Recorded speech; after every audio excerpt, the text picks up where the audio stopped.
नमस्कार शेतकरी बांधवांनो, अतिवृष्टी अनुदान वाटप जे काय उर्वरित शेतकरी होते ज्यांच्या खात्यामध्ये अद्याप देखील अनुदानाचे पैसे जमा झाले नव्हते, तर त्या सर्व शेतकऱ्यांसाठी एक आनंदाचा अपडेट आहे आणि हेच अपडेट आपण या व्हिडिओच्या माध्यमातून जाणून घेण्याचे प्रयत्न करणार आहोत। तर मित्रांनो, अतिवृष्टी अनुदान 2025 याच्यामध्ये जे उर्वरित शेतकरी होते त्यांच्या खात्यामध्ये अद्याप देखील अनुदानाचं वितरण झालं नाही।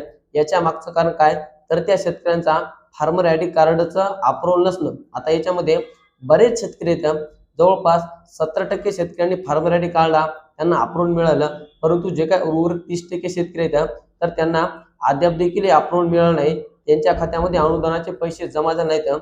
तर या सर्व शेतकऱ्यांसाठी आनंदाचे सुद्धा आहे, कारण की आजपासून त्या सुद्धा सर्व शेतकऱ्यांच्या खात्यामध्ये हे अनुदानाचे पैसे जमा होण्यासाठी सुरुवात झालेली आहे।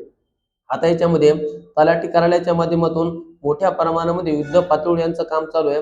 ज्या शेतकऱ्यांच्या अशा अडचणी येतात, तलाठी स्वतः त्यांच्या गावात जाते, तसेच मंडळ अधिकारी असतील, जे काही तहसील कार्यालयाचे विविध अधिकारी असतील, तर ते स्वतः त्या गावात जाऊन शेतकऱ्याच्या घरी जाऊन त्यांच्या अडचणी काय, पैसे न जमा होण्याचे कारण काय आणि हे कारण जाणून गेल्याच्या नंतर त्यावरती उपाय काय करायचा, ही सर्व माहिती त्यांच्याकडून गोळा केली जात आहे आणि त्या शेतकऱ्यांना ही अनुदानाची मदत म्हणजे पैसे शेतकऱ्यांच्या खात्यामध्ये कसे पडतील त्याचीही मदत केली जात आहे।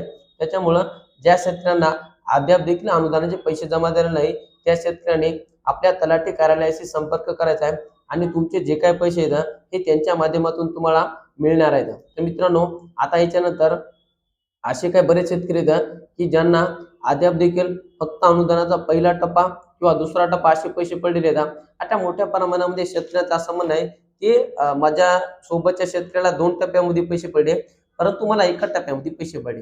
याच्या मागचं मुख्य कारण काय, तर मित्रांनो, ज्या शेतकऱ्यांच्या नावानं 1 एकर जमीन किंवा त्याच्यापेक्षा कमी आहे, तर त्या शेतकऱ्यांच्या नावानं 100% अनुदान हे पहिल्या टप्प्यामध्ये टाकलेले आहे।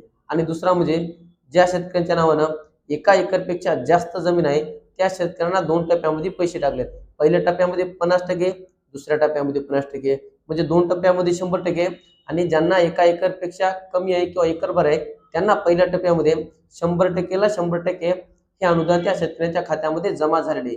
त्याच्यानंतर आता रब्बी बी बियाण्याचं जे काय अनुदान आहे त्यात सुद्धा असंच आहे, त्यामध्ये सुद्धा शेतकऱ्यांना काही ना 1 टप्प्यामध्ये पडे, काही ना 2 टप्प्यामध्ये पडे। त्यांचं सुद्धा असाच जमिनीचा प्रॉब्लेम असल्यामुळं त्या शेतकऱ्यांना हे अनुदान टाकले आहे। आता ज्या शेतकऱ्यांना हे अतिवृष्टीचे पैसे मिळाले नव्हते, तर त्यांच्या खात्यामध्ये आजपासून हे पैसे जमा होण्यासाठी सुरुवात झाली आहे आणि हे पैसे जमा झाल्याच्या नंतर लगेच 5 ते 10 दिवसामध्ये हेक्टरी रब्बी बी बियाण्याचे जे काही पैसे आहेत हेक्टरी 10,000 ते सुद्धा त्या शेतकऱ्यांच्या खात्यामध्ये जमा होणार आहेत।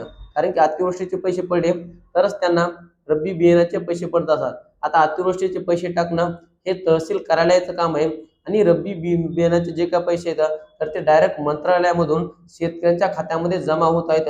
कारण की त्याची माहिती अद्याप देखील कोणाला नाही की ते पैसे कोण टाकत आहे, सरळ मंत्रालयामधून हे त्या शेतकऱ्यांच्या खात्यामध्ये पैसे जमा होत आहेत।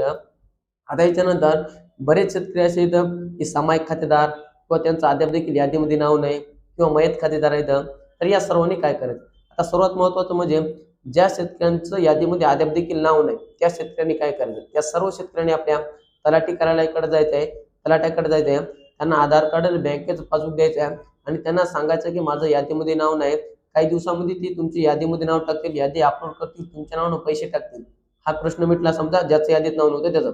आता दुसरा म्हणजे जे शेतकरी सामायिक आहेत त्यांनी काय करायचं, जे शेतकरी सामायिक आहेत तर ज्यांच्या एका व्यक्तीच्या नावानं पैसे घेते, त्याचं आधार कार्ड, त्याचं बँकेचं पासबुक, तसेच त्यांना एक संमती पत्र द्यायचं आहे की या व्यक्तीच्या नावानं पैसे टाकायला आमच्या या खात्यामधील कोणाची अडचण नाही, त्या म्हणजे असा बॉन्ड तयार करून तुम्हाला द्यायचा आहे तलाट्याकडे। आता हा झालं सामायिकचा। आता दुसरं म्हणजे मयत खातेदारांचं काय करायचं।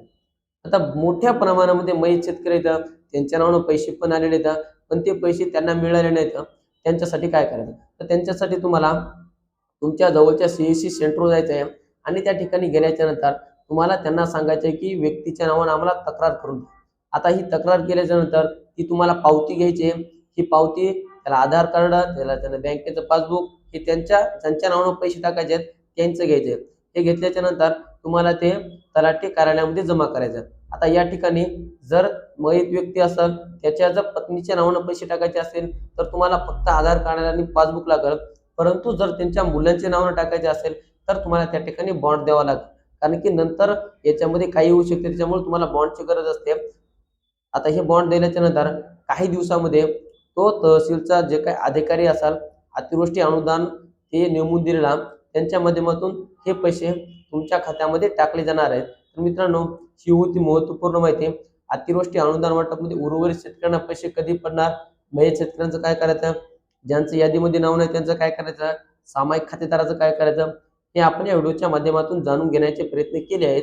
याच्याविषयी जर तुम्हाला काही अडचणी असतील, तुमचे काय प्रश्न असतील तर आम्हाला हे कमेंटच्या माध्यमातून नक्की कळवा, जेणेकरून आम्ही तुम्हाला त्याची पूर्णपणे माहिती देत राहू। चला तर मित्रांनो, भेटत राहू नवीन माहितीसह, नवीन व्हिडिओसह। धन्यवाद।